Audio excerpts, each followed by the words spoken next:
An incredible image of Antarctic ice mountains shaped like sugar cubes has won a prestigious science photography competition.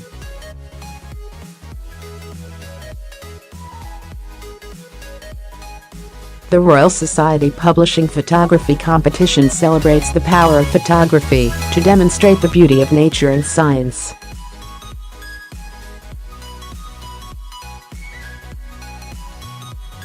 Polar ecologist Professor Peter Convey took this year's overall winning shot during work with the Cambridge-based British Antarctic Survey.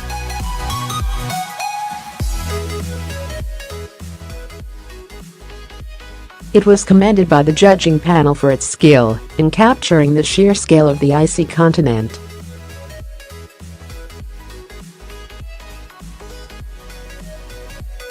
Professor Convey said, "It's been an incredible privilege to work in the Antarctic for nearly 30 years now. Every time I go there it takes my breath away."